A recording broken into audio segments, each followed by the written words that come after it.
Luz, quero luz, sei que além das cortinas são palcos azuis. Pois é, luz, quero luz. A gente pensa que nossa vida e nós somos feitos de luz. Quem dera fosse, ou não, porque se só tivéssemos luz eu perdi o emprego, não precisava de psicólogo. Ah, temos tantas sombras. E como essas sombras se formam? E o que fazer com essas sombras? E como enfrentar essas sombras? Eu sou Marcos Lacerda, psicólogo, e esse é mais um Nós da Questão. Vamos junto!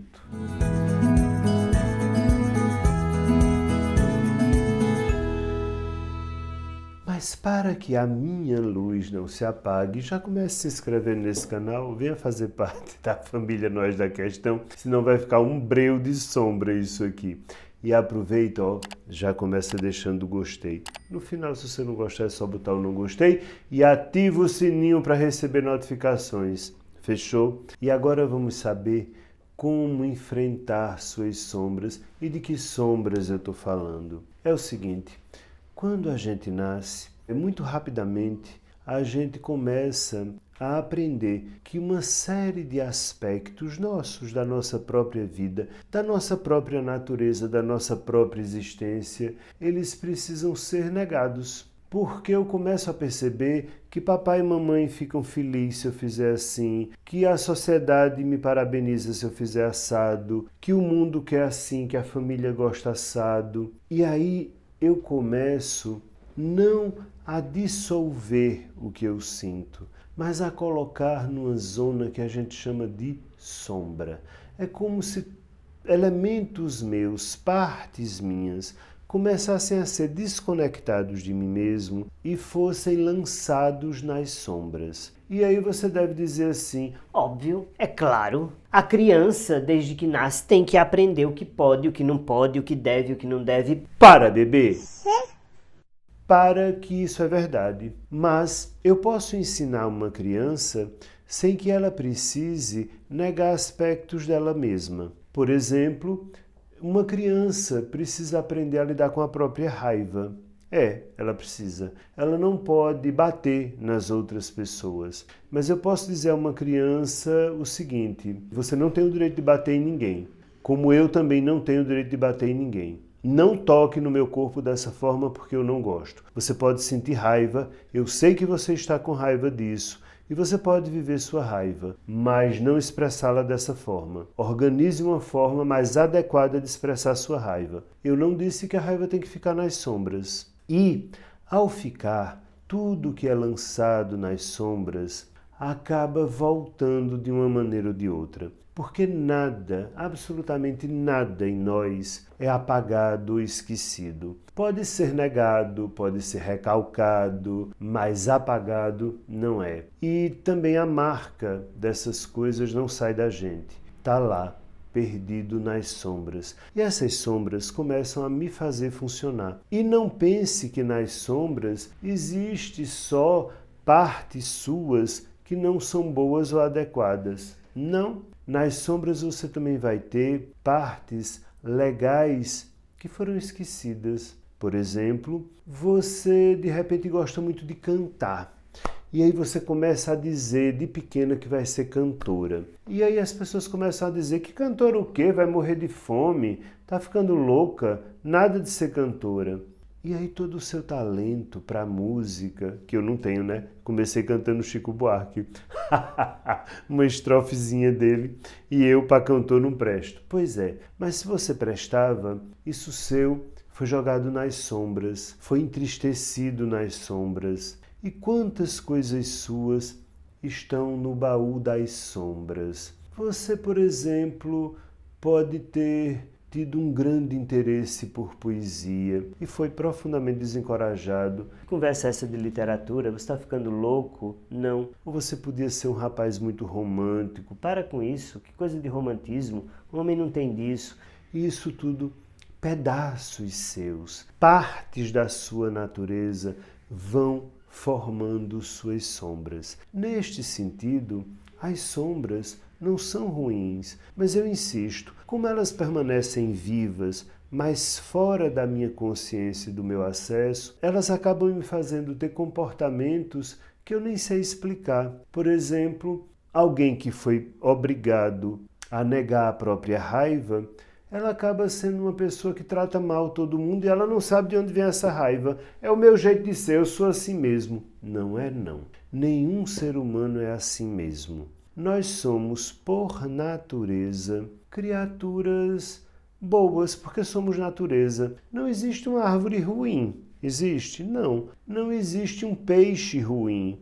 Não. A natureza segue o fluxo. Nós não seguimos, porque muita coisa nossa é empurrada para as sombras. Então, sempre que você se observar em comportamentos repetitivos, você se torna uma pessoa dependente muito facilmente. Todas as feridas emocionais que a gente tem, por exemplo, dizem respeito a coisas que estão na nossa sombra. E é preciso que você comece a enfrentar essas sombras tendo mais consciência de quem sou eu de verdade. Não eu que agrada o mundo, que agrada a família, que agrada papai, que agrada a mamãe, mas quanto de mim eu precisei negar para existir.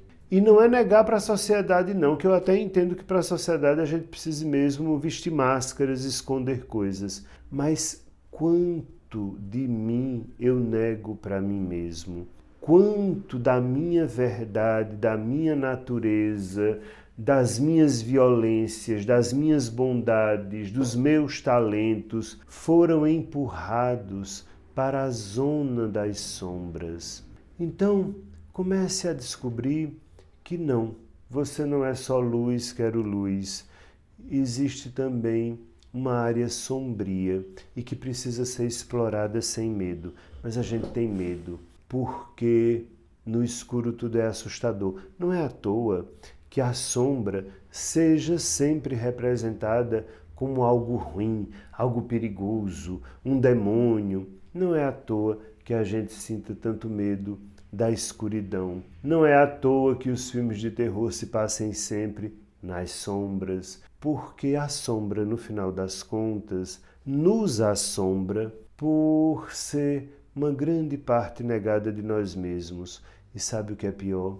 Muitas vezes, ao invés de compreender que a minha sombra me acompanha porque ela é um contorno de mim mesmo, eu começo a projetar minha sombra no outro. Porque as partes que foram negadas em mim, na minha natureza, e que foram tiradas do meu campo de consciência, eu começo a invejar no outro, a odiar no outro, a querer destruir no outro, porque o outro muitas vezes é espelho, porque muitas vezes é uma sombra minha. Certa vez um paciente me dizia que não suportava pessoas fracas, não suportava pessoas que ficavam com mimimi, e não suportava, e não suportava, e não suportava. Pessoas assim o aborreciam profundamente, ele não tinha a menor paciência com pessoas assim. Tudo bem. Mais adiante, em algum momento da terapia dele, ele começou a falar no quanto o pai o repreendia quando ele era fraco. O quanto o pai vivia dizendo a ele que ele não podia sentir isso ou aquilo, que isso ou aquilo dele era mimimi, que gente forte tem que fazer e tem que viver e tem que enfrentar e não tem que reclamar, que a vida é como é e está acabado. Compreende? Toda a possibilidade dele de expressão e de sentimento foi jogada nas sombras e ele odiava ver isso nos outros, sem nem perceber. O reflexo do outro mostrava a sombra dele. Então, se você quer ser um ser humano melhor, mais feliz, mais justo, com você e com os outros, comece a olhar nas suas sombras. Há muitas partes suas que foram jogadas para lá e que não podem, não precisam, não devem, porque são constitutivas de você. E não é ruim ter sombras. O problema é não saber o que está guardado meu nas sombras. Tem coisas que eu até posso, em alguma medida, deixar lá, mas eu preciso saber o que está dentro do baú, porque se eu não souber o que está escondido no baú das sombras, eu sei pouco de mim. É óbvio que sim, Há coisas que eu preciso adestrar, que eu preciso domesticar. Mas entre domesticar e negar a existência há uma distância. Quer ser luz? Funda-se com suas sombras, porque suas sombras são uma parte poderosa, importante e integrante de você mesmo que lhe foi arrancada. E cada um tem uma sombra diferente. É só olhar o contorno. Pense nisso. Tchau, até a próxima!